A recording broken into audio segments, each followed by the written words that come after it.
Okay, we're studying Hasbar 3:3. We are on Brachot, Daf, Yud, Gimel, Amid Bet. And now we're going to come to the pasuk of Shema Yisrael, Hashem Elokeinu, Hashem Echad, and find out how important this pasuk is, and what do we have to have in mind when we recite this pasuk twice, and hopefully 3 times a day. Tanu Rabbanan, our rabbis teach us. Remember, Tanu Rabbanan always introduces a Breita, or most of the time introduces a Breita. And the Breita starts off by saying, Shema Yisrael, Hashem Elokeinu, Hashem Echad. Listen, O Israel, Hashem is our God, Hashem is Echad, one. Ad kan, tzrichat kavanat halev, divrei Rebbe Meir.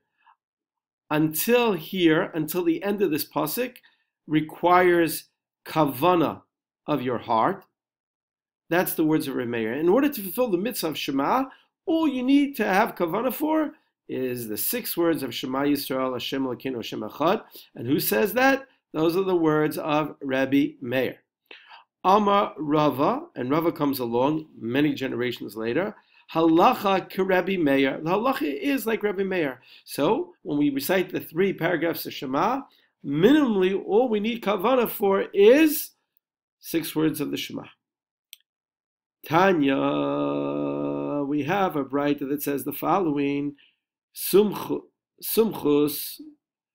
was a rabbi. Omar said, Kol ham'arich be'echad, one who lengthens the word echad, marichin lo yomav ushanosav.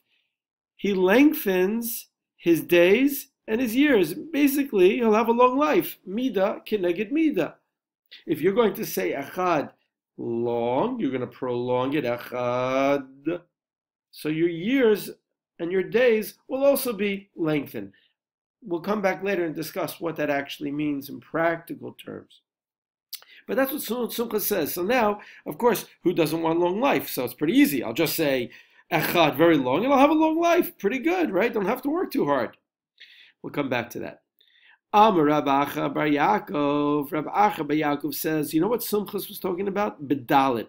That all you need to say is the dalit in echad in a long way, in a prolonged way. That's how you'll get long life. Not so easy. Try it. Amar Rav Ashi comes along and he says, that's okay if you're going to say the dalit long, bilvad shelo yechatof bechet. As long as you don't yechatof, swallow, hurry the chet. You don't go echad and you lose the chet sound. So Rashi says, fine, but just make sure you don't swallow the chet, otherwise you're going to have echad. You're not going to hear the word echad. Rav Yirmiyah have Yosef kamed Rav Chia bar Abba. Rav Yirmiyah was sitting, Yosef was sitting kamei before Rav Chia bar Abba. Chazeh dahave marich tuvia. And Rav Chia saw that Rabbi Yirmiyah was prolonging the word echad, tuva, a lot. He was saying, when he pronounced the word echad, he was going echad.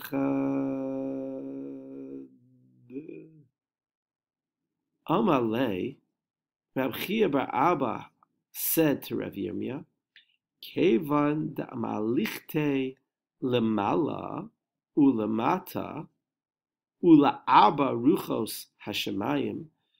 Kevan, as long as you recognize Hashem's kingdom above and below the earth, and in the 4 directions of the sky, I think it means east, west, north, and south, too low, tzrichat, you don't require any more kavanah than that.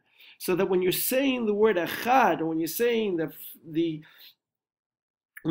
word echad, all you need to think about that Hashem is one, above and below, and all 4 corners of the world. And we look at Rashi's, and the Rashi says ad kan It's talking about Pasuk Rishon Levado. Rabbi Meir says it's the Pasuk Rishon, the first Pasuk Levado by itself. That's all you need Kavanah for. And then Rashi talks about, what about the Daled, making the Daled long, prolonging it. V'lo bechet, not the chet. You shouldn't go echa. It should be the Daled. The kol kama de omar acha below Daled, and he says it echa below Daled without the Daled. Lo mishtame midei. He doesn't do anything. He didn't fulfill his mitzvah. Uma betza ba'arichato. And what will be the profit of him going long? Aval bedalid yarich ad kishiur.